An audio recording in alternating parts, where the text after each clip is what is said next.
Hi everyone, you are with me AS Law Notes। आज की video में हम पढ़ेंगे लीगल डिसेबिलिटी जो डील करता है सेक्शन 6 से 9 तक द लिमिटेशन एक्ट 1963 में। सबसे पहले हम डील करेंगे लिमिटेशन एक्ट क्या है, क्या पर्पस है इसका। तो लिमिटेशन एक्ट प्रोवाइड करता है एग्रीव्ड पार्टी को एक टाइम लिमिट जिसके अंदर वह अपनी सूट को फाइल करा सकता है और कोर्ट को अप्रोच कर सकता है फॉर रिलीफ एंड जस्टिस। और अगर वह सूट जो टाइम लिमिट दी गई है लिमिटेशन एक्ट में उसके टाइम पीरियड के अंदर नहीं किया जाता तो वह इनवैलिड हो जाएगी। लीगल डिसेबिलिटी से हम क्या समझते हैं? लीगल डिसेबिलिटी तब बोलते हैं जब कोई पर्सन इनकैपेबल हो परफॉर्म करने के लिए action due to insufficient physical and mental abilities, और इस वजह से वह अपने लीगल राइट्स को एक्सरसाइज नहीं कर पाता। इस सिचुएशन को हम लीगल डिसेबिलिटी कहेंगे। इसी वजह से लिमिटेशन एक्ट में उन केसेस के लिए एडिशनल राइट और बेनिफिट्स प्रोवाइड किए गए हैं। आइए उनको देखते हैं। सेक्शन 6 का सबसेक्शन 1 लिमिटेशन एक्ट का कहता है कि अगर कोई भी व्यक्ति जिसके पास किसी भी फाइल को सूट करने का या एग्जीक्यूट करने का डिक्री को अधिकार है, पर जो व्यक्ति है वह अभी माइनर है, इंसेन है या फिर इडियट है, और वह माइनर, इंसेन या इडियट उस समय पर है जब लिमिटेशन पीरियड स्टार्ट हो रहा है, मतलब जब उसके पास यह अधिकार है कि वह फाइल सूट कर सकता है।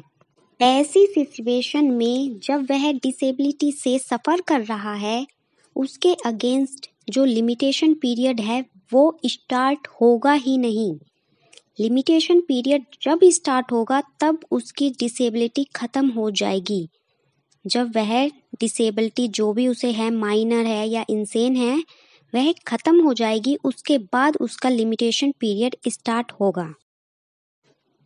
एग्जाम्पल के लिए अगर लिमिटेशन एक्ट मान लो 3 साल का समय देता है और अगर मैं नॉर्मल पर्सन हूँ तो मेरा टाइम पीरियड स्टार्ट होता है जैसे ही कॉज ऑफ एक्शन अराइज होता है।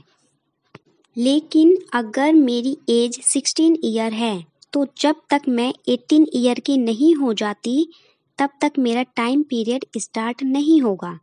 जब मैं 18 ईयर की हो जाऊंगी उसके बाद मेरा 3 साल का टाइम पीरियड स्टार्ट होगा उस दिन से, जिस दिन से मैं 18 ईयर की हो जाऊंगी उस दिन से मेरा टाइम स्टार्ट हो जाएगा। जो माइनर वर्ड इसमें दिया गया है सेक्शन में, उसमें वह भी इंक्लूड होगा अगर कोई बच्चा माँ के गर्भ में है तो वह पर्सन भी माइनर की डेफिनेशन में इंक्लूड होगा।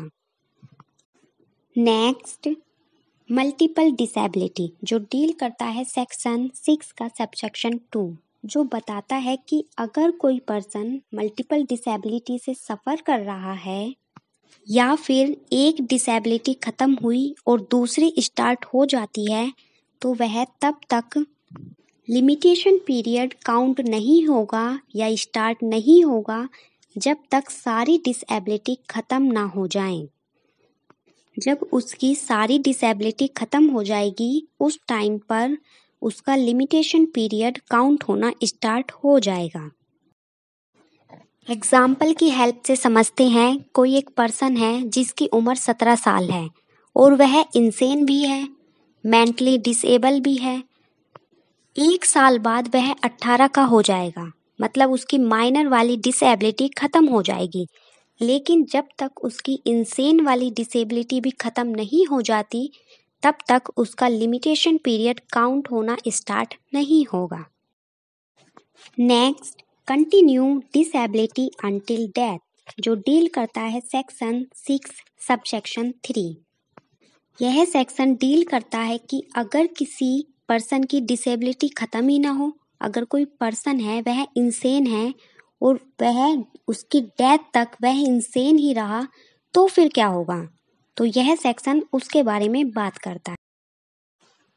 यह सेक्शन बताता है कि कोई डिसेबिलिटी है जो पर्सन की डेथ तक चलती रही है। ऐसी सिचुएशन में लिमिटेशन पीरियड तब तक स्टार्ट नहीं होगा जब तक कोई लीगल रिप्रेजेंटेटिव उसके बिहाफ पर सूट या एप्लीकेशन फाइल करने के लिए कैपेबल ना हो जाए। अगर कोई लीगल रिप्रेजेंटेटिव उस पर्सन की डेथ के बाद सूट फाइल या एप्लीकेशन फाइल करने के लिए कैपेबल हो जाता है तो वह लिमिटेशन पीरियड तब स्टार्ट होगा। इसका मतलब हुआ कि जो लिमिटेशन टाइम पीरियड उस पर्सन को मिलना था अगर उसकी डिसेबिलिटी एंड हो जाती है, अब वह लिमिटेशन पीरियड लीगल रिप्रेजेंटेटिव को मिलेगा। Now disability of legal representative जो डील करता है सेक्शन 6 का सबसेक्शन 4।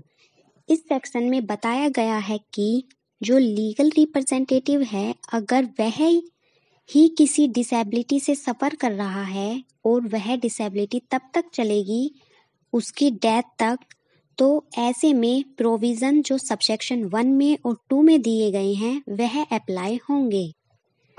इसका अर्थ हुआ कि उस लीगल रिप्रेजेंटेटिव को वैसा ही टाइम पीरियड मिलेगा जो कि लीगल डिसेबल पर्सन को मिल रहा था। सेम अपॉर्चुनिटी उस पर्सन को भी दी जाएगी। Now move to next, death after disability and जो डील करता है सेक्शन 6 का सबसेक्शन 5। इस सेक्शन में बताया गया है कि कोई व्यक्ति डिसेबिलिटी में था पर उसके जीवित रहते ही वह डिसेबिलिटी खत्म हो जाती है और जैसे ही डिसेबिलिटी खत्म हुई तो लिमिटेशन का टाइम पीरियड शुरू हो जाता है और उस पर्सन की थोड़े टाइम बाद डेथ हो जाती है। तो लीगल रिप्रेजेंटेटिव को जो टाइम पीरियड मिलेगा वह वो मिलेगा जो कि बचा हुआ है, मतलब बचा हुआ टाइम पीरियड लीगल रिप्रेजेंटेटिव को मिलेगा। एग्जाम्पल के लिए कोई पर्सन है जो इंसेन है और कुछ समय बाद उसकी इंसेनिटी खत्म हो जाती है, वह पर्सन अब इंसेन नहीं रहा और 1 साल बाद उसकी डेथ हो जाती है, तो लिमिटेशन पीरियड 2 साल का जो बचा है वही केवल लीगल रिप्रेजेंटेटिव को मिलेगा, ना कि 3 साल का टाइम पीरियड मिलेगा। जो बचा हुआ टाइम पीरियड है वही केवल मिलेगा। अब हम डील करते हैं kinds of legal disability. Section 6 के सबसेक्शन 1 में कितने टाइप्स की लीगल डिसेबिलिटी बताई गई हैं, तो वह 3 टाइप की लीगल डिसेबिलिटी बताई गई हैं। First minority, second insanity, third idiocy. इनको हम डिटेल में डिस्कस करते हैं।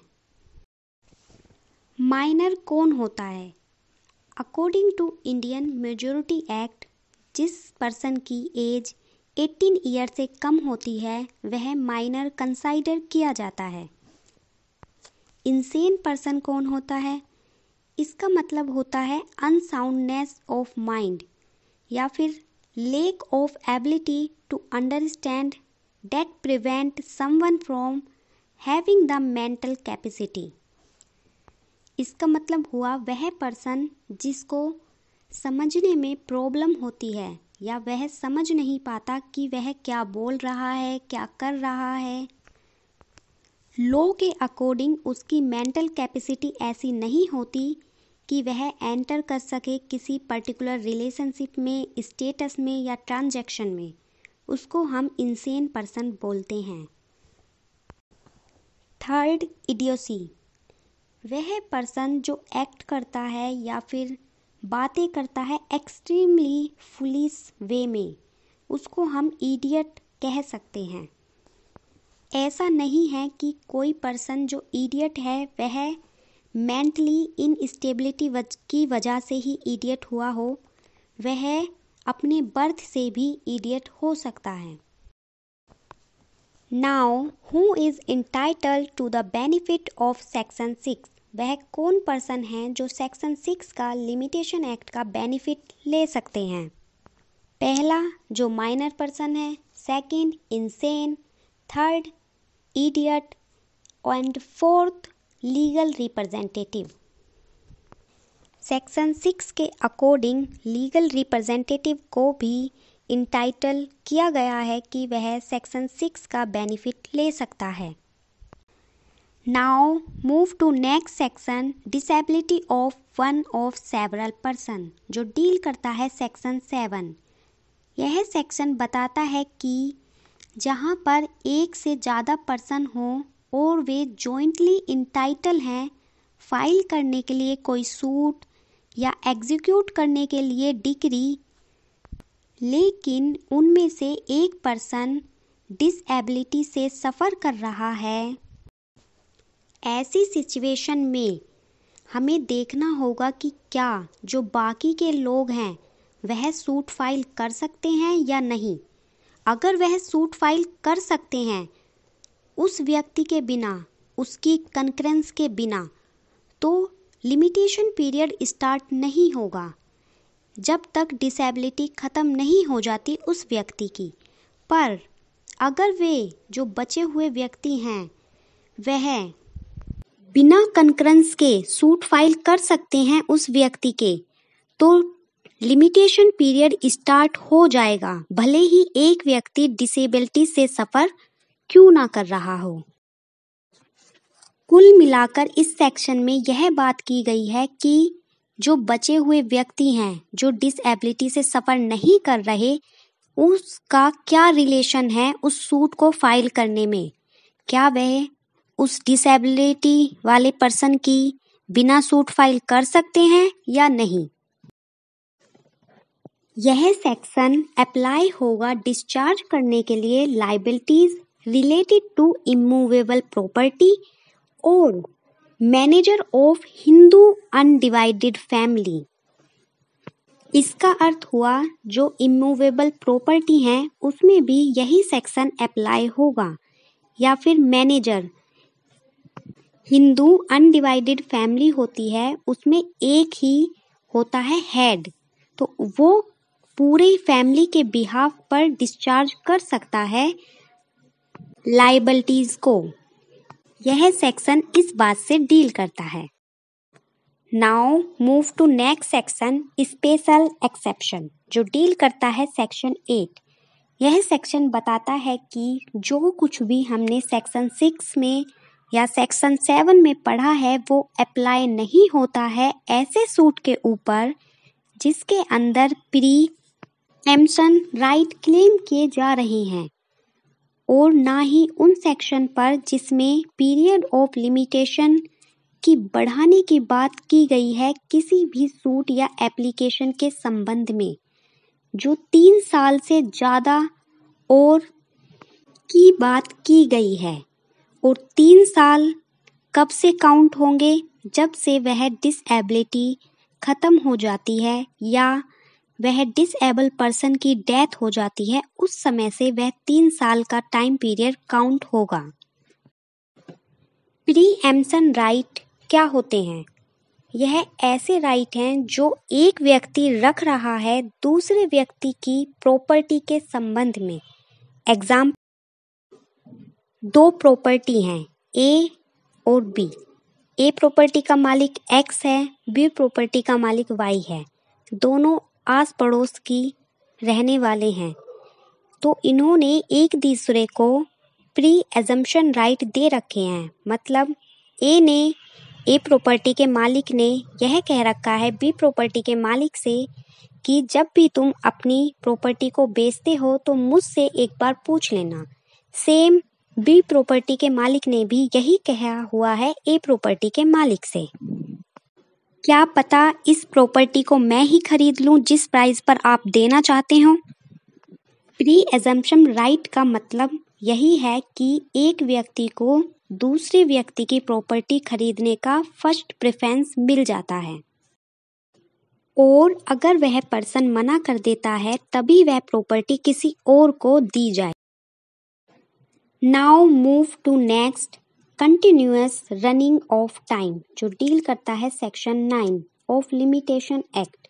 इस सेक्शन में बताया गया है कि अगर एक बार लिमिटेशन पीरियड स्टार्ट हो जाता है तो वह किसी भी डिसेबिलिटी के कारण पोज नहीं किया जा सकता, मतलब रोका नहीं जा सकता।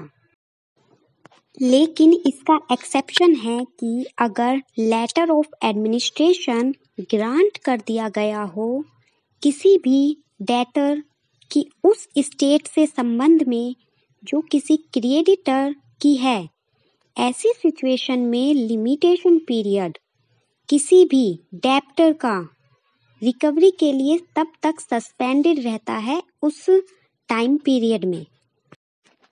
एग्जाम्पल की हेल्प से समझते हैं। ए ने बी को 10 लाख रुपए उधार दिए हैं।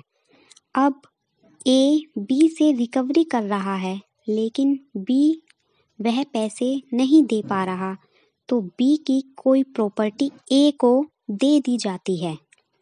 तो जब तक प्रॉपर्टी बी के कंट्रोल में रहेगी तब तक लिमिटेशन पीरियड पोज हो जाएगा, और जिस दिन बी ने ए की प्रॉपर्टी को वापस कंट्रोल दे दिया उस दिन से लिमिटेशन पीरियड जो पोज हुआ था वह रीस्टार्ट हो जाएगा। न्यू लिमिटेशन पीरियड नहीं होगा, जहां पर वह स्टॉप हुआ था वहीं से स्टार्ट हो जाएगा। यह एक्सेप्शन है इस सेक्शन का। एट लास्ट हम कंक्लूजन देखेंगे। इसमें यह बताया गया है कि लीगल डिसेबिलिटी जो इंक्लूड है माइनर पर्सन, इंसेन, इडियट, यह सेफगार्ड करते हैं उन पर्सन को जो अनेबल हैं कंप्लीटली कि लीगल लायबिलिटीज को समझ सकें। इसलिए उनको एडिशनल टाइम पीरियड्स दिए गए हैं या फिर कह सकते हैं राइट दिए गए हैं ताकि उनके राइट को सेफगार्ड किया जा सके। Thank you.